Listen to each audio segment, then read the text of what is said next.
Morning, I'm Judy Fitzpatrick. And I'm Teo Torres. So we could see a little breeze today, and we're seeing some thunderstorms up in the Sierra. We are. We're also talking about a power shutoff in effect right now, and you can see from this PG&E map that most of the shutoffs are in Tehama County. They started at 11:45 last night, but we also have seen some in Lake County and in Napa County as well. We do have team weather coverage for you this morning. Dirk Verdorn is going to be updating us on air quality. Well, let's start with meteorologist Tamara Berg with more on that red flag warning.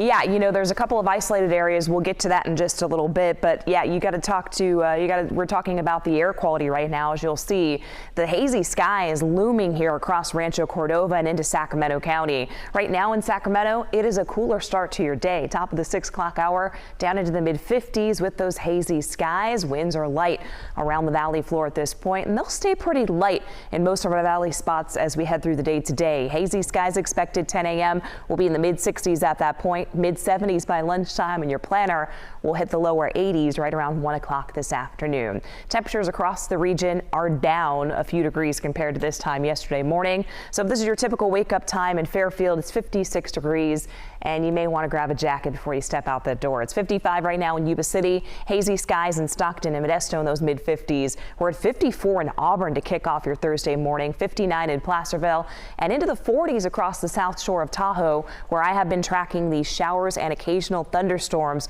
especially as you look towards Highway 50 and points south of it. In the last 3 hours, you'll see on the Doppler rewind, again, those showers and thunderstorms right now. There's been some heavier downpours. If you're familiar with Highway 88 and then just to the south of it there, that's Bear River Reservoir, where I've been seeing the lightning strikes and additional small hail associated with that cell that will continue traveling off to the south and to the east of that area. I'll have more on your extended forecast for the Sierra, and also we'll talk about those winds. But for now, let's talk about the air quality with meteorologist Dirk Verdorn. You've got a closer look at why we're still seeing these hazy skies, Dirk. Yeah, still have the smoke fires are producing in through Oregon as well as Northern California. We're seeing the point sources here.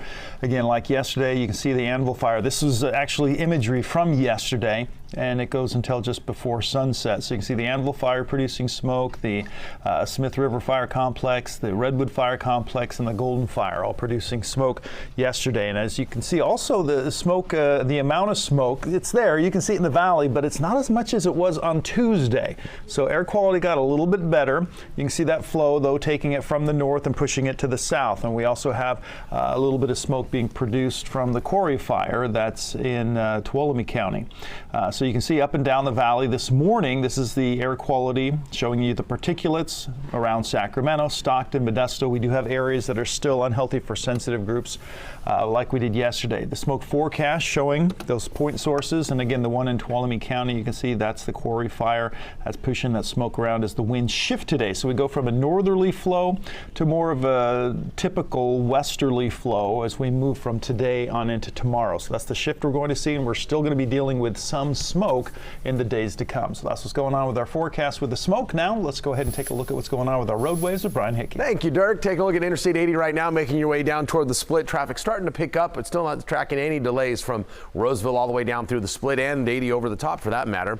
Coming in Highway 50 from Folsom down into downtown, no issues to report here. In fact, some of the areas where we usually see some slowing, still zooming right along through that area as well. I-5 and 99 looking good from Elk Grove into downtown, and Interstate 80 out across the causeway. No delays on that stretch. Northbound 99 in Lodi, we have one incident just north of Harney Lane. There's a box truck in the center divide, a sedan over on the right-hand shoulder. Minor delays right there on that stretch. And then also on northbound 99, right around Cherokee, we've got an issue. Highway 4, we've got an issue here with a couple of cars that crashed, and that's causing a bit of a slowdown on that spot as well.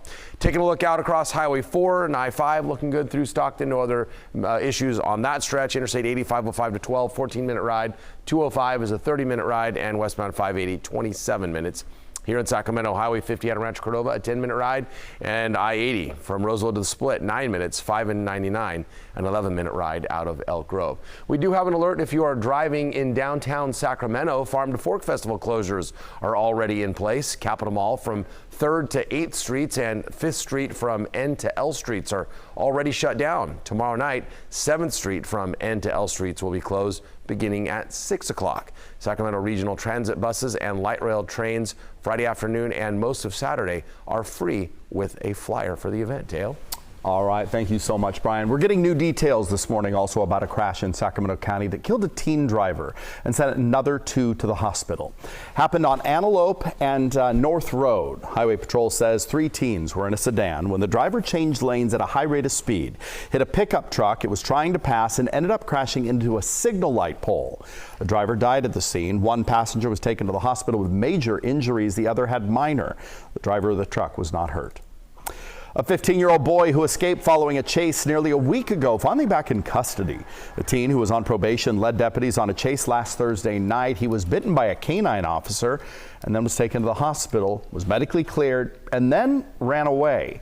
A teen was found yesterday at a friend's house in the La Riviera area.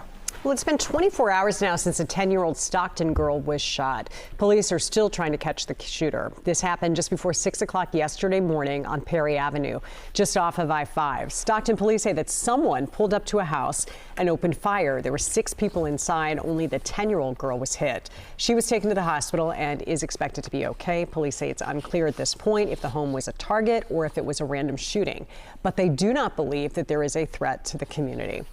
There was another shooting in Stockton last night. The victim was found at a nursing home on Shelley Court. Police are trying to figure out where that man was shot. Officers arrived and they found a 19-year-old man who was shot. He was taken to the hospital. No word yet on how he's doing. And it's not clear if the man was connected in any way to the nursing home.